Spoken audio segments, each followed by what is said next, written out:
ఉన్న బంగారాన్ని విడిపించి ఆ రోజు ఆన్లైన్ రేటుకే మేము కొంటాం. Sharma gold company. రాహుల్ గాంధీ గారు భారత్ జోడో యాత్రని బయలుదేరిన అక్కడ మణిపూర్ లో ఆయననేమో భారత్ జోడో అంటున్నారు. ఆయన పార్ట్నర్స్ అందరూ రాహుల్ కు చోడో అని చెప్పి వెళ్ళిపోయి వాళ్ళందరూ ఎవరి దుకాణం వాళ్ళు పెట్టుకుంటా ఉన్నారు.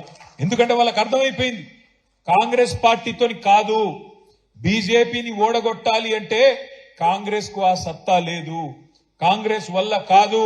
అందుకే ఇవాళ ఒక్కొక్కరుగా వెస్ట్ బెంగాల్లో మమతా బెనర్జీ గారు వెళ్ళిపోయినారు. నేను రాహుల్ గాంధీతోని కాంగ్రెస్ పార్టీతోని పని చేయలేను, నా పోటీ నేనే చేసుకుంటా అని మమతా బెనర్జీ గారు వెళ్ళిపోయినారు. అరవింద్ కేజ్రీవాల్ గారు ఢిల్లీలో పంజాబ్ లో మా వల్ల కాదు ఈ కాంగ్రెస్ పార్టీ యొక్క అహంకారాన్ని భరించడం, మేము కూడా వెళ్ళిపోతున్నామని చెప్పి వాళ్ళు కూడా వెళ్ళిపోయినారు.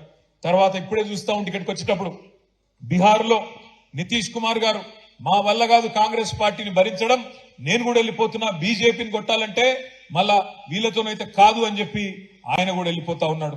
కేరళలో సిపిఎం పార్టీ నిన్న మొన్నటి దాకా వాళ్ళు కూడా మేము కాంగ్రెస్ తో కలిసి పనిచేస్తామన్నారు.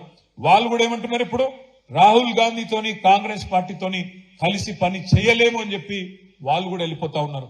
అందుకే ఇవాళ మనం ఈ దేశంలో ఈ రాష్ట్రంలో ఉండే ప్రజలందరికీ మనం చెప్పాల్సింది ఒకటే, బీజేపీని ఆపాలంటే, మోడీని ఎదుర్కోవాలంటే కాంగ్రెస్ పార్టీతోని రాహుల్ గాంధీతోని కాదు.